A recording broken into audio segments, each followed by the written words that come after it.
Good morning, and thank you for joining us today for a live talk with STEM Ambassador Dave, who is an Apprentice Development Lead at London Gatwick, which some of you may know, some of you may not know. It's the world's busiest single runway airport, but they're looking to change that. It's great to see so many of you with us today, and we're here to celebrate National Apprenticeship Week. So Dave will be sharing his expertise to assist you in completing apprenticeship applications. He will also give you some useful hints and tips to aid your application and your interview processes. Please feel free to ask any questions by putting them into the chat, and Dave will aim to answer as many as he can at the end of his talk. So that's enough from me. I will hand you over to Dave. Good morning, Dave. Good morning, Lisa. Thank you. Good morning, everybody. As Lisa said, my name is David White. I'm the Apprenticeship Development Lead at Gatwick Airport. What that basically means is I run the apprenticeship programs on behalf of Gatwick Airport. I manage all our apprentices on a day-to-day basis. And what I'm going to talk to you about today is what is an apprenticeship? What are the different levels of an apprenticeship? How can you apply? How should your CV look, and some interview techniques that will hopefully help you gain employment as an apprentice. So the first slide that I'm going to start with for you is, what is an apprenticeship? So an apprenticeship is a full-time paid job where the employee learns and gains valuable experience. So this is a role that can lead to a career within your chosen sector. And as an apprentice, you get paid. So that's the first thing. You will learn, but while you're learning, you will earn. Okay, so alongside on the job training, apprentices will spend at least 20% of their working hours completing classroom-based learning. And that could be with a college, a training provider, or a university. And this will lead to nationally recognised qualifications. So an apprenticeship, as an apprentice, you will still get paid employment with holiday leave. You can still take holiday. My apprentices at Gatwick take their holiday outside of college time. So that they're still at college doing their learning, but they get their annual leave just like any other worker. An apprenticeship is available for any individual 16 years of or over. You can apply for it from 15 years of age, but you need to be 16 or over when you actually start employment. And it's hands-on in the sector and a role of interest for you. So on a slide in a minute, we will talk about different types of apprenticeships, but there should be an apprenticeship out there that is of interest to yourself. 20% of your time during your apprenticeship has to be what we call off-the-job training. So one day a week at college could be classed as off-the-job training. A separate training course at work, it could be that you have to do a first aid course, could be off-the-job training. And at the end of your apprenticeship, you will have to undergo a formal assessment with an independent company or an independent assessor, and this will lead to a nationally recognised qualification. So what can you actually do an apprenticeship in? Well, truthfully, virtually anything. These are just a few of the ones that I've cherry picked out here: agriculture, environment and animal care, catering and hospitality, construction, digital, sales, marketing, military, loads of apprenticeships within the military, education and childcare, and engineering and manufacturing. So if I was to focus at the moment on engineering, there is so many different sectors within engineering, and it's the same for all of the examples that I've given on the screen there. Each and every one of them will have hundreds and hundreds of different levels within the overview of what you see there. So for example, engineering, it could be electrical, mechanical, structural, civil, mechanical, as I said, medical.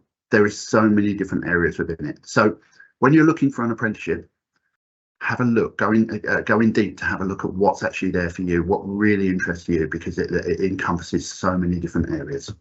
Okay, now the next thing is what level of apprenticeship. Now this is a very, very busy slide, so I apologise for this, but let me talk you through some levels, because there is literally level 2 through to level 7. Now level 2 is what we call an intermediate apprenticeship. Okay, it's the equivalent really of a start into business. Okay, it's equivalent to 5 GCSE passes at the end of it. Most level 2 apprenticeships are between a year and 18 months long. There's normally no eligibility criteria for you to apply. However, you will need to demonstrate that you have the ability to complete the course. After level 2, the next level of apprenticeship is a level 3, and this is what we call an advanced apprenticeship. Now, all my electrical engineers at Gatwick, my engineering apprentices at Gatwick Airport, I start them on a level 3. And the reason that we start on a level 3 is this is a 50-50 split between practical and theoretical work. So at college in their first year, this is a 4-year apprenticeship. At college in their first year, they will spend 50% of their time in the workshops doing the electrical work, mechanical, lathe work, welding, etc. And 50% in the classroom learning all the theory. And it's very important to me at Gatwick that we actually have engineers who are really good with tools and have hand skills, and that's why we start them at a level 3 apprenticeship. Normally for a level 3, you will need GCSEs at grade 4 or above in an English, Maths and Science, but depending on what course you are choosing. After this, we have a level 4, and this is known as a higher apprenticeship. So after my apprentices have completed 2 years of engineering, I send them back to college to do a level 4 apprenticeship, and this is an HNC. And the reason I wait 2 years for this is when they do the HNC, 100% of this course is theory based. Okay, so you will have to probably have higher levels of GCSEs or have completed a level 2 or level 3 course to be able to go to a level 4. And then when we get to level 5, 6 and 7, these are degree apprenticeships. So this is just to let you know that you don't necessarily have to go to university. If you choose a university route, that is absolutely fine, but you can obtain a degree by being an apprentice. Really important to remember that. And there's an awful lot of companies out there that will offer degree apprenticeships, relatively new types of courses offered by universities, but it gives the candidates the opportunity to obtain full bachelor's degree and even at level 7, a master's degree in your chosen subject. Okay, so what do I look for when you apply? So what does an employer look for in an application? There is one outstanding thing here for me that stands out massively, and that is passion. I am really looking for a candidate to express how much they want to learn, how much they want to work for our company, how much they want to do this apprenticeship and be the best that they can possibly be. It's really important to remember that this could be the first ever job that you're applying for. So no employer out there is looking for the finished article. You are an apprentice. This is your opportunity to learn.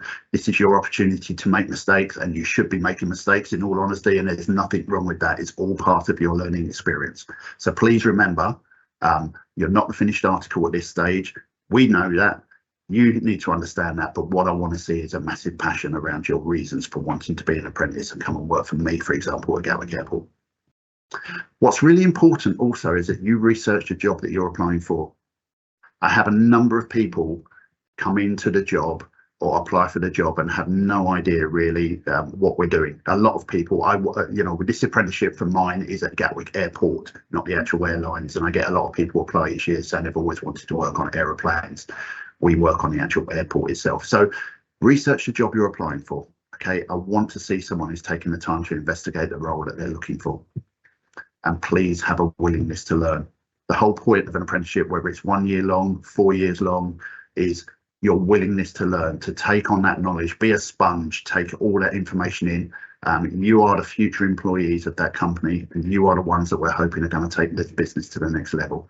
And I want you to be the very best you can be. So have that willingness, that openness to learn, understand you're going to make mistakes along the way, you're going to get things wrong, nothing wrong with that at all.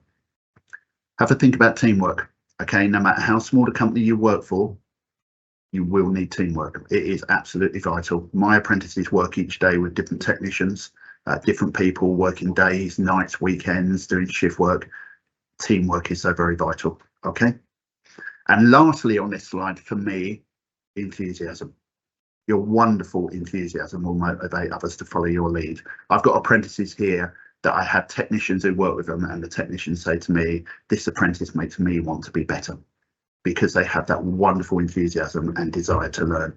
So show that in your application at every stage in your application, from the moment you apply for it, a CV, any questions answering, a video interview, a face-to-face interview, show enthusiasm. So let's have a talk now about the first process in applying for a job. And what they will, the business will probably ask is for you to upload your CV. Okay, so your CV is normally the first contact that you will have with that employer. So it's important that your CV contains the information that is relevant. Now, if you go online, or if you speak to your teachers or your career leads, there will be no end of templates online for you to lay out your CV. And it's important that we get the layout right, and we'll talk about this in the next couple of slides. But what should your CV have on there that I want to see? So obviously a good clear layout using a font that's easy to read. Keep that same style throughout and ensure that it's relevant for the role you're applying for. Again, I see lots of CVs every year, and some of them, you know, they may be applying for a cybersecurity apprenticeship, for example, and the CV, the first line reads, "I've always wanted to work in retail." So if you change your mind about what the job you're doing, make sure that's showing on your CV. Keep it relevant. Please enter your contact details. I've been handed CVs before now that read really well, they're really good, and there's person's names on there, but they haven't given me any contact details to contact them. So your name, your address, your email address. Let's make sure that we can recontact you. And then your introduction, and this is a great opportunity for you to show how passionate you are to succeed. This is where you can express your passion and tell us a little bit about yourself on your CV. The introduction part, this is where you can introduce yourself to me, and I read that and go, hey, this sounds a really interesting person. And then please put down your education, name of the school, college or university you attend with dates that you go, any qualifications that you have, any clubs or volunteering work that you've carried out, Duke of Edinburgh screens, sports or educational teams that you do, scouts, guides, put it on there, it's relevant. Your information on your CV at the moment won't be the same as mine, for example, or Lisa's who introduces, because we're already in the workplace. You're coming straight from school or maybe a year or so at college. So make sure that all the clubs or anything's on there. And then a company may ask you for some references, and that's some people who can write on your behalf to give some information about you. So let's have a look at how your CV shouldn't look. Okay, this is an example of one that we don't really like. The information's there. I've got a person's name, the job they've gone for, their address, their contact details. But actually, if you look at that, the layout is difficult. It's in different colours. There's lots of different fonts going on. I'm looking at that and I'm seeing someone who's quite disorganised. Someone who's not really thinking about the information that they want to put down there and presenting it in a way that I can read it nice and easy. And it's exactly what I want to see. Okay, so let's have a look at the next one. And I'd be quite happy if I was to see a slide like this, a CV like this that came up. This is just an example of someone, a graduate CV here, and you can see their personal statement. They've put a few lines there about what they've done, where they've studied, what their passion is around there. They've got their contact details on there, nicely laid out with their phone and their email address, and then their key skills. And underneath for you guys, this is what's really important. Here's your education.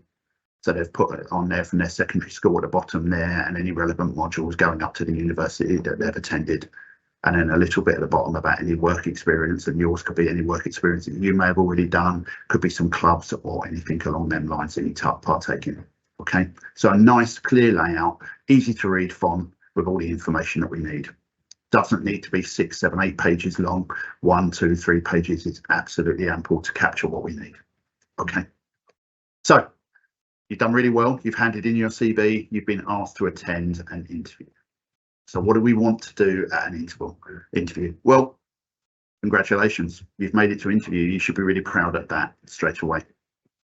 We go back to this research. Research the company and the job role. Really important. I'm going to give you an example of this. I have people that I interviewed for Gatwick Airport, and one of the first questions I may ask them is, what can you tell me about Gatwick Airport? And I get an awful lot of people saying, oh, I flew from this airport 2 years ago and it was really nice. Well, that's fine. I'm so pleased you're a customer of ours. But actually, what I'm asking, have you done a little bit more research around the company? If I set any of you a task now and said you've got 15 minutes to do a little bit of research on the internet about Gatwick Airport, I guarantee each of you could come back and say Gatwick Airport is the busiest single runway airport in the world. They've got 2 terminals, north and south. Last year they handled 40 million passengers. They've just put an application in to bring in a second runway, which will take them to 70 million passengers. I guarantee you could all do that. So spend 10 minutes or so. If you're really desperate to do this job, spend 10 minutes researching the company that you're applying to and the job role. It's so great when I sit in front of people and someone says to me exactly what I just said to you a second ago. Yep, Gatwick Airport, fantastic organisation, been here for ages. You've been employing apprentices since 1977. You've got, you've got planning application in for a new runway. As someone who's interviewing, I will sit there and think, fantastic, this person has taken the time to do some research. Practice your answers. Talk to people, talk to mum, dad, career leaders at school, talk to teachers about what kind of questions would I get asked at an interview, okay? Once you know them answers, practice them. Whether it's sitting in your bedroom, looking in a mirror, practicing in front of your sister, your brother, your nan, granddad, whatever, just practice your answers. Now, when I say dress appropriately at the next stage, I don't mean go out and buy a £500 suit, okay? It can be just a smart pair of trousers, a shirt, a blouse. Just turn up looking relatively smart. Arrive on time. Early is good, okay? It puts pressure on you if you're suddenly at a big organisation. If I asked you to come in for an interview at Gatwick Airport, it's a big place. Get there early so that you can find a way, be on time. Bring any requested paperwork with you. If someone says to you, please bring along your national insurance number and some proof of ID, take it with you on the day. Okay, really important, and listen carefully. Sometimes I've done some interviews with some amazing people, but actually they haven't answered the question that I've asked of them. So listen to the question and answer, give the clear answer on what they're actually asking you. We come back to that enthusiasm again. Literally sit over the table for me, an interview. We try to put you as much ease as we possibly can. We understand you're young and it may be your first ever interview, but show that enthusiasm. It is your opportunity to really sell yourself for this job. Make that person convinced that I really want to employ this young person. They are going to be the future of my business. Okay, follow good etiquette. So what do I mean by that? So if I'm asking you a question, don't talk over people, don't sit there staring out the window, don't slouch in your chair. Just, follow, really pay attention. It will do you so much good. Showcase your accomplishments. What do I mean by that? Well, it doesn't matter how small this is, but if you've done well at something, if you've been awarded something at school, if you're captain of a sports team, if you've done the Duke of Edinburgh, tell me. This is your opportunity to really, express how keen you are, how proud you were to win this award, how proud you were for a teacher to say, hey, you've done this project really well. Okay, but most importantly, be yourself. I'm looking at you, not someone pretending to be someone else. Completely and utterly be yourself. Okay. Now, the final slide from me is this one. This is a picture of a few of my apprentices. And what I'm going to say is good luck to all of you with your applications. Do your research, okay? Apply for the job, spend some time making sure your CV looks fantastic. But don't be despondent if you don't succeed first time. There are thousands and thousands of apprenticeships out there, but normally there's more people applying than there are actual jobs. But it doesn't matter if you don't succeed first time. Yes, you'll be disappointed. But in that picture there, 4 of my apprentices didn't get in first time, okay? They contacted me afterwards, we gave them feedback, they come back to the airport for a little bit of work experience, they studied, they researched the company, they took a year to prepare to go again, and they were successful second time around. And this happens an awful lot. So please remember, do your absolute best, but there are many, many chances for you. Prepare yourself as best you can. And I wish each and every one of you the best luck possible. Thanks, Lisa. Thanks very much, Dave. That was really, really great, informative and interesting, and I'm sure that people have taken on board your points. We have lots of questions coming in, so I'm going to hand you over to my colleague James, and he'll put those to you. Thank you, Dave. So we've got quite a few questions coming, and just to remind the students and teachers, please keep putting questions in and we'll try and get as many answers as possible using the Q&A chat. The first question that's come in is, how do I stand out in the application process? The standout for me, James, is one of the things I was talking about, that passion. Do your research, understand the company and the job role that you're applying for. make your CV look good, like we were speaking about there, but really, it honestly, for me, it comes down to that desire to want that job, that passion. If you can provide any evidence, part of our application process is I will ask you to send in a presentation. So if it's engineering, for example, whether it's setting up the gears of your bike, whether it's helping, repairing Nan and Grandad's lawnmower, whether it's a STEM club that you've been in, take some photos. Don't be afraid to take some examples with you to the interview. If you've built something, if you've achieved an award for something, if you've got a little portfolio of evidence and photos of stuff that you've achieved, do not be scared of getting your phone out and showing me these pictures during an interview. Don't be afraid of putting them in your application. Really show your passion around the job that you're applying for. Thank you, Dave. The next one's coming is, what's involved in the apprenticeship? Okay, so as an apprentice, we all have to adhere by what we call the apprenticeship standard. So this is the Institute for Apprenticeships and Technology will write an apprenticeship standard with employers and college people. You will, if I look at my engineering apprentices, for their first year, it's a 4-year apprenticeship. For their first year, they will go to college full time, 5 days a week at college, and they will learn about engineering. We do something called mechatronics, which is mechanical, electrical, electronic and fluid power, and they will study all of them subjects during their first year.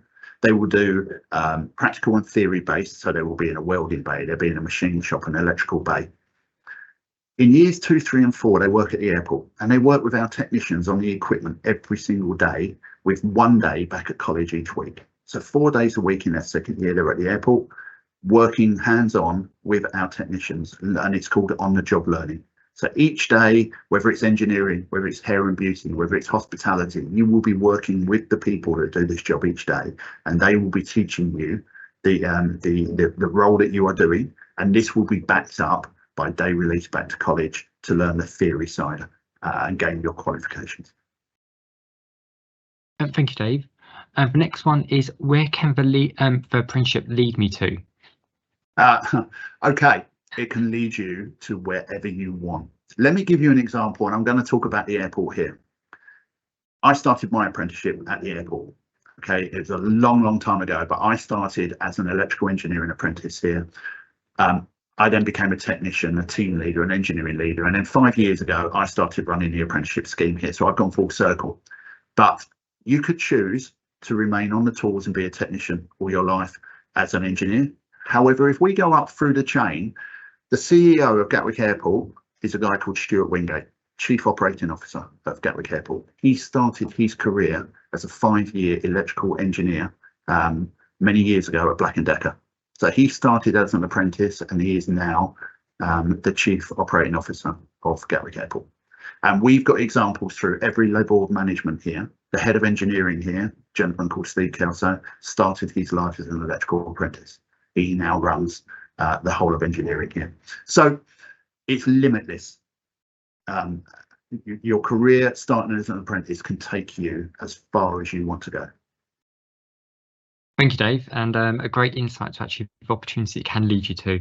So the next question, well, I think you've answered previously, but do you keep apprentices on after completing apprenticeship? Absolutely. So when we employ an apprentice, they're employed for 4 years as an apprentice. I'm not going to guarantee them a job at the end of their apprenticeship. However, if they've done everything that I've asked for them over a 4-year period, they've passed their exams, they've been fantastic employers, they've got all the employees, they've got all the enthusiasm and desire to want to learn, why on earth would I not employ them at the end of the apprenticeship? We've just invested 4 years of time and education.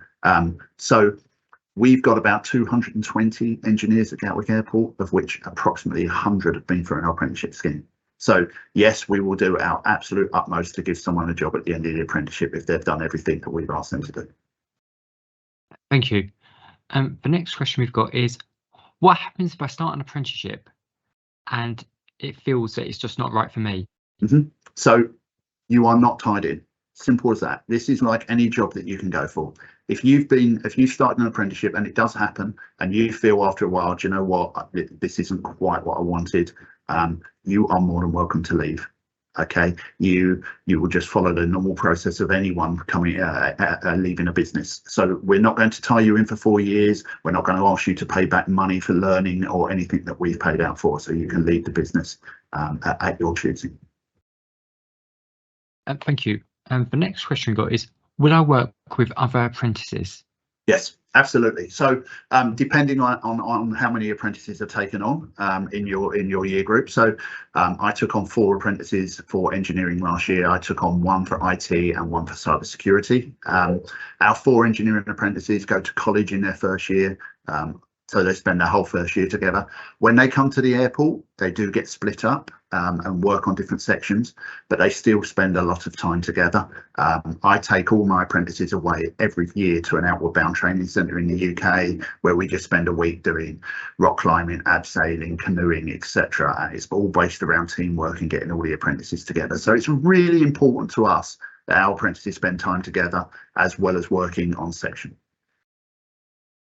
The next question we've got is, I know it'd be dependent on the apprenticeship itself, but what types of jobs will I do on an apprenticeship? So again, as you said, it is dependent on the actual apprenticeship. If I look at our IT apprenticeship that we do here, they're obviously at college, they're learning, but when they're in the workplace, they're working alongside other IT analysts, and they're doing the same job. So it could be data gathering, it could be their first line call for anyone who's got IT issues with any of the equipment at the airport. They may be fixing their flight information screen. So really, they're doing virtually the same job as any other person who is carrying out that role. However, they are doing it under supervision. So there may be areas that they can't do yet because obviously safety may be a factor, or GDPR, for example. But actually, the whole process of an apprenticeship is to teach you over that time period to do the job. And the best way of doing that is actually carrying it out with people. Thank you. The last question we've got is a personal one for you, Dave, is what do you enjoy most about your job? Right, okay. I'm going to sound like a huge cliche here. I really am. I've been lucky enough to work at the airport for just under 40 years. I love the airport environment. The best job I've ever had is the one that I'm doing now. And there's a very simple reason for this. I've been doing it for just under 5 years, but I come to work each day and I work with 17, 18 young people each day, our apprentices, each and every day. And they do come in with that passion and that enthusiasm and that desire to learn. And if you can't get excited by seeing a young person start their career at maybe 16, 17, 18 years of age and have no previous experience in engineering, and over a 4-year period, with the help of the technicians here in the college and my help, 4 years later they qualify as fully qualified engineers. That's the best part of my job. It really is amazing. Thank you so much, Dave, and thank you everyone for questions, and I'll just hand back to Lisa. Thank you, James, and thank you, Dave, again. We hope our audience are more aware of what things they should do to complete an apprenticeship application and how they should approach it. So thanks again. Just to let everyone know that we have live talks every day this week, so please take a look at our website and hopefully you can join us for another talk similar to Dave to give you lots of expert advice. And thank you for joining us, and enjoy the rest of National Apprenticeship Week. Bye.